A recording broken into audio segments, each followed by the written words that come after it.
He had $2.3 million in his retirement account, a paid-off house, no debt, everything financial advisors say you need. And at 67 years old, he told me he wished he'd never retired. He said, and I quote, "I have all the money I need and no reason to wake up in the morning." Then he showed me what Marcus Aurelius wrote about retirement 1,800 years ago, and it completely changed how I think about the second half of life. Because the Stoics knew something that every financial advisor is missing. If you're over 40, you've been sold a lie about retirement. The lie goes like this: save enough money, hit your number, stop working, and then you'll be happy. You'll travel, you'll golf, you'll finally relax, you'll enjoy life. But here's what actually happens. You retire, you travel for 3 months, you play golf twice a week, you sleep in, you watch TV, and by month 6, you're bored. By year 2, you're depressed. By year 5, you're looking at another 20 or 30 years of this and thinking, is this it? Is this what I worked 40 years for? The Stoics would say, you planned for financial retirement, but you didn't plan for philosophical retirement. You saved money, but you didn't save meaning. And now you're rich and empty. Let me tell you what they do differently. Marcus Aurelius never retired. He died at 58 while leading his troops on the frozen frontier. He was emperor. He could have retired to a palace. He could have handed everything off and spent his final years in luxury. He chose not to. Seneca, another Stoic philosopher, wrote extensively about retirement. He was one of the richest men in Rome. He could afford any retirement he wanted. And here's what he said: retirement is not about ceasing to work. It's about ceasing to work for the wrong reasons. Let that sit for a second. Not ceasing to work. Ceasing to work for the wrong reasons. Most people retire from something. From the job they hate. From the commute. From a boss. From the alarm clock. From the stress. They're running away. The Stoics would say, that's not retirement. That's escape. An escape doesn't create meaning. It creates a void. Real retirement, according to Stoic philosophy, is retiring to something. To purpose. To contribution. To the work that actually matters. To the version of yourself you never had time to become when you were busy making money. Here's the framework they used, and it has nothing to do with your 401k. First principle: your identity cannot be your job title. Right now, if I ask you who you are, what do you say? I'm a manager. I'm a teacher. I'm an engineer. I'm a sales director. Your identity is what you do for money. The Stoics would say, that's dangerous, because the day you retire, that identity disappears. And if that's all you are, you disappear. Marcus Aurelius was emperor, but he didn't think of himself as emperor. He thought of himself as a student of philosophy, as a person trying to live with virtue, as someone practicing wisdom, justice, courage, and temperance. The emperor thing was just his job. His identity was deeper.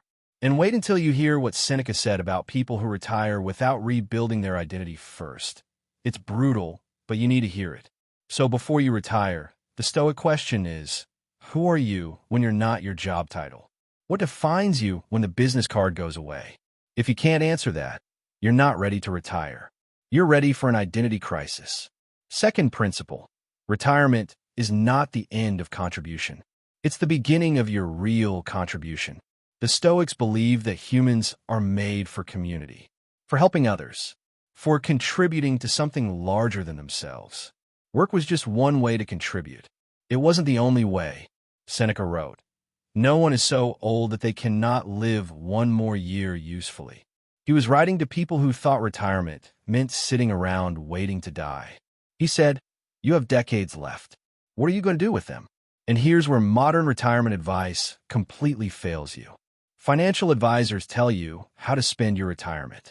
Travel, hobbies, recreation, all consumption, no creation, no contribution. The Stoics would say, a life of pure consumption is a life of slow death. You need to be building something, teaching something, fixing something, helping someone, creating something, not for money, for meaning. So here's the Stoic retirement plan. It has 4 pillars. And notice, none of them are about money. Pillar 1, skills you'll develop, not activities you'll do. Most retirement planning asks, what will you do with your time? Golf? Travel? Gardening? Those are fine, but they're not enough. The Stoic question is, what will you learn? What skill will you develop that you never had time for when you were working? Marcus Aurelius was emperor, but he spent hours every day studying philosophy, learning, growing. He was one of the most powerful men in the world, and he still saw himself as a student. Stick with me, because Pillar 2 is about the one thing most retirees completely ignore until it's too late, and it's the difference between a meaningful retirement and a lonely one. When you retire, you need a learning agenda, not a bucket list. A learning agenda. What language will you learn? What instrument? What craft? What subject will you master? What book will you write? What skill will you build? Because here's what the Stoics knew. The brain needs challenge. The soul needs growth. If you retire into comfort and routine, you're retiring into decline. Seneca said, as long as you live, keep learning how to live. He didn't say as long as you work. He said as long as you live. Learning doesn't stop at 65. It stops when you stop. Pillar 2. Relationships you'll deepen, not just time you'll have. Here's a brutal truth about retirement. Your work friends will disappear. That community you had at the office? Gone. The daily interactions? Gone. The sense of being part of something? Gone. Most people don't plan for this. They retire, and suddenly they're isolated. Their spouse is the only person they see, and their spouse didn't sign up to be their entire social world. The Stoics were obsessed with friendship. Marcus Aurelius wrote about his teachers and friends constantly. Seneca wrote entire letters about the importance of deep relationships. They knew connection is not optional. It's survival. So the Stoic retirement plan asks, who will you deepen your relationship with? Not, who will you see sometimes? Who will you invest in? Your adult children? Your grandchildren? Old friends you lost touch with? New friends you'll make through volunteering or classes? And here's the hard part. You have to be intentional about this before you retire. Because once you retire and you're lonely, it's 10 times harder to build new friendships. Everyone else is busy. You're the one with time. You become the one always asking to hang out. That's a hard position. Pillar 3. Contribution you'll make, not consumption you'll enjoy. Every retirement ad shows people on beaches, on golf courses, on cruises. All consumption, all taking, no giving. And what Marcus Aurelius said about people who only consume will make you completely rethink how you spend your retirement years. The Stoics would ask, what will you build? What will you fix? Who will you help? What problem will you solve? How will you contribute? Maybe you volunteer at a school. Maybe you mentor young people in your field. Maybe you build furniture and donate it. Maybe you teach a skill. Maybe you serve on a nonprofit board. Maybe you help at a food bank. Maybe you coach. Maybe you write. It doesn't matter what it is. What matters is that you're giving, not just taking. Because consumption gets old. Contribution doesn't. Marcus Aurelius was dying, and he was still contributing, still leading, still writing, still teaching. He didn't say, I'm 58, I've done enough, time to relax. He said, I have time left. What can I still give? Pillar 4. Philosophy you'll live by, not just schedule you'll fill. This is the one nobody talks about. You can have hobbies. You can have relationships.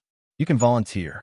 But if you don't have a philosophy, a framework for what matters, retirement will still feel empty. The Stoics had a philosophy. It was simple, live with virtue.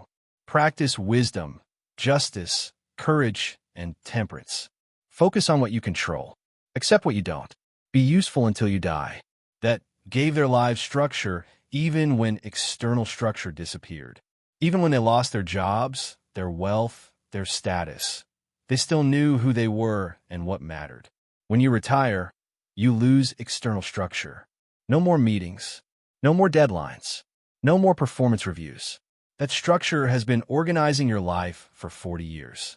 And suddenly it's gone. Most people try to fill that void with activities. Golf on Tuesday. Lunch with friends on Thursday. Travel in October. But activities aren't philosophy. Activities don't tell you what matters. They just tell you what you're doing. The Stoic retirement plan asks, what's your philosophy for this stage of life? What are you optimizing for? What does a good day look like? What does a good year look like? What will you say no to? What will you say yes to? How will you measure whether you're living well? Without that philosophy, you'll spend retirement drifting, doing things because you're bored, saying yes to everything because you have time, wondering why you feel so empty when you're so busy. Now here's the part that nobody tells you, but the Stoics were obsessed with. The transition into retirement is the most dangerous part. Seneca wrote an entire essay called On Retirement. And the core message is this: don't retire abruptly. Don't go from 60-hour weeks to nothing. You'll fall apart. He said, the mind that has been stretched by work cannot suddenly contract into leisure without damage. Think about it. You've been working for 40 years. Your brain is wired for deadlines, for problems to solve, for goals to hit. And then one day you retire and there's nothing. No deadlines, no problems, no goals. Your brain doesn't know what to do with that. It goes into crisis mode. Depression rates spike in the first 2 years of retirement. Health declines. Marriages struggle because you went from structure to void with no transition. The Stoic transition strategy is something I've never heard a financial planner mention, but it might be the most important part of the entire plan. The Stoic approach is gradual retirement. You don't retire from work into nothing. You retire from one kind of work into another kind of work. Here's what that looks like practically. 2 years before your retirement date, start building your post-retirement identity. Start the volunteering. Start the learning. Start the new relationships. Don't wait until you retire and then figure out. Build it while you still have the energy and structure of work. 1 year before retirement, scale back work if you can. Go part-time. Take on fewer responsibilities. Create space for the new life you're building. Let your brain adjust gradually. When you hit retirement age, you're not retiring into emptiness. You're retiring into something you've already started. The volunteering is already happening. The learning is already in progress. The relationships are already forming. You're just shifting the balance. Marcus Aurelius did this. As he got older, he delegated more military leadership. He focused more on philosophy and writing. He gradually shifted from emperor as warrior to emperor as philosopher. He didn't wake up one day and stop being emperor. He transitioned. And here's the key. In the Stoic model, you never fully retire. You shift what you're working on and why you're working on it. But you never stop contributing. You never stop learning. You never stop being useful. Seneca retired for being Nero's advisor, one of the most stressful jobs in Rome. But he didn't retire from life. He spent his retirement writing philosophy, mentoring young thinkers, managing his estates thoughtfully. He stayed engaged, just differently. Now, I'm not saying money doesn't matter. The Stoics weren't idiots. They knew you need resources to live. Seneca was rich. Marcus Aurelius had the wealth of an empire. They understood that poverty in old age is suffering. You need financial security. That's real. But here's where Stoic philosophy completely flips modern retirement planning. Modern advice says, calculate your number. Figure out how much you need to maintain your current lifestyle forever. Hit that number. Retire. The Stoic approach says, calculate your enough. Not your maximum. You're enough. What do you actually need to live well? Not excessively, but well. And then ask, can I hit that number earlier if I'm willing to live more simply? Because what Seneca said about people who delay retirement to accumulate more money will hit you like a punch in the gut. Because here's the trap. Most people spend their 50s and 60s working extra years to add cushion to their retirement, to make sure they have more than enough. And they sacrifice their health, their energy, their relationships, all to have more money than they'll ever spend. Seneca said, life is long if you know how to use it. But most people make life short by wasting the healthy years accumulating excess while planning to really live later. The Stoic question is, can you retire earlier with enough rather than later with excess? Can you have 10 extra years of health and energy in exchange for a slightly smaller nest egg? This isn't about being reckless. It's about being honest. Do you need a vacation home? Do you need the luxury car? Do you need to leave a massive inheritance? Or are those ego needs disguised as financial needs? Marcus Aurelius lived in a palace. He could have had anything, and he chose to sleep on the floor sometimes, to eat simply, to wear plain clothes, not because he couldn't afford luxury, but because luxury wasn't the point. The point was, am I living well? Am I being useful? Am I practicing virtue? If the answer is yes, you have enough. Let me tell you what happened to the man I mentioned at the beginning, the one with 2.3 million who wished he'd never retired. I asked him, "What did you think retirement would be?" He said, "I thought I'd feel free. I thought I'd feel relaxed. I thought I'd finally be happy." I asked him, "What do you feel instead?" He said, "Useless. Invisible. Like I'm just waiting to die." That's what happens when you retire from something without retiring to something. You create a void. And voids don't feel like freedom. They feel like emptiness. I told him about the Stoic framework, the 4 pillars. He looked at me like I'd just told him water was wet. He said, "I know I need purpose. I know I need to contribute, but I don't know what that looks like. I worked 40 years doing one thing. I don't know who I am without it." And that's the real problem. We spend 40 years building an identity around our job, and then we retire and expect to just figure out a new identity. In our late 60s, when we're tired, when we've lost our work community, when our health is declining, the Stoics would say, that's backwards. You should be building your post-work identity your entire life, not waiting until work ends. And Marcus Aurelius had a daily practice for this that takes 5 minutes, but most people never do it, especially not before it's too late. Marcus wrote in his journal every day, and one of the questions he asked himself was, am I living according to my nature as a rational, social being? Not, am I succeeding at work? Not, am I making money? But am I being who I'm meant to be? That question doesn't change when you retire. You're still a rational, social being. You still have the same nature, the same need for growth, connection, and contribution.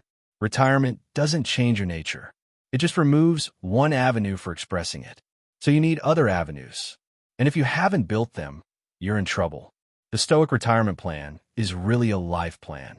It's asking, who am I beyond my job? What matters beyond my paycheck? How do I contribute beyond my career? And the earlier you start asking those questions, the easier retirement becomes. Because you're not retiring from your identity. You're just retiring from one expression of it. So here's what this looks like as an actual plan. Not theory, not philosophy, actual steps. What skill will I develop in retirement that I've always wanted to learn? What relationship will I deepen that I've neglected during my working years? What contribution will I make that doesn't involve getting paid? What philosophy will guide my decisions when I no longer have a boss or a job telling me what to do? Write them down. Be specific. I'll learn piano is specific. I'll learn something is not. I'll volunteer at the animal shelter every Tuesday is specific. I'll help people is not. If you're planning to volunteer, start volunteering now. 1 morning a week. If you're planning to learn piano, start lessons now. 1 hour a week. If you're planning to deepen friendships, start reaching out now. 1 coffee a month. Don't wait until you retire to test whether your plan actually works. Test it now while you still have the structure of work to fall back on. With your spouse, what are your expectations for retirement? How much time together versus apart? What does a good day look like? What are you each looking forward to? What are you each worried about? With your financial advisor, what's my enough number, not my maximum number? Can I retire earlier with enough, rather than later with excess? With yourself, who am I without my job title? What am I afraid of about retirement? What am I excited about? Am I retiring from something or to something? The Stoics loved routine. Marcus had a morning routine, an evening routine, structure for his day. Not rigid, flexible, but structured. You need the same thing. If you retire into no structure, you'll drift. You'll waste days. You'll feel aimless. So before you retire, design your week. Monday, volunteer. Tuesday, piano lesson. Wednesday, coffee with friend. Thursday, write. Friday, gym and lunch with spouse. Saturday, family. Sunday, read and reflect. It doesn't have to be rigid, but it has to exist. Because structure creates meaning. Routine creates purpose. At the end of each week, ask the Stoic question, did I live according to my nature? Did I grow? Did I connect? Did I contribute? Did I practice virtue? Not. Was I comfortable? Did I have fun? Did I relax? Comfort, fun, and relaxation are fine, but they're not the goal. The goal is a life well lived. And the Stoics believe that a life well lived requires growth, connection, contribution, and virtue. If you're measuring retirement by how comfortable you are, you'll end up like the man with 2.3 million. Comfortable and empty. If you measure it by how much you're contributing, you'll end up like Marcus Aurelius. Working until the day you die and completely at peace with it. Here's what I want you to understand. Retirement is not the end of life. It's not the end of growth. It's not the end of contribution. It's not the reward for 40 years of hard work where you finally get to do nothing. Retirement is a transition from one kind of work to another kind of work, from working for money to working for meaning, from contribution driven by necessity to contribution driven by choice. The Stoics never retired in the modern sense. They shifted. They transitioned. They kept learning, connecting, contributing until the day they died. And they died satisfied. Seneca's last words, as he was forced to commit suicide by Nero, were instructions to his friends about philosophy. He was still teaching, still contributing, until the end. Marcus Aurelius died in a tent on a frozen battlefield, still leading, still writing, still serving. He could have retired years earlier. He chose not to, because his life wasn't about comfort. It was about purpose. That's the Stoic retirement plan. Not a plan to stop, a plan to shift, a plan to keep being useful, keep growing, keep contributing, just for different reasons. And if you do that, you won't need $2.3 million to be happy. You'll need enough, and a reason to wake up, and the Stoic framework for building a life that matters. So here's what I need you to do right now. In the comments, answer this question. If you retired tomorrow, what would you retire to? Not from. To. What would give your life meaning? What would you build, learn, or contribute? Be specific. I'd be happy is not specific. I'd teach woodworking to high school kids every Tuesday is specific. Write it down. Make it real. And if you can't answer that question, you're not ready to retire yet. Not financially, philosophically. Start building the answer now. Subscribe if you want more Stoic frameworks for the second half of life. Hit like if this changed how you think about retirement. Share this with someone who's close to retirement and needs to hear this before they make a massive mistake. The Stoics believed the best time to plant a tree was 20 years ago. The second best time is today.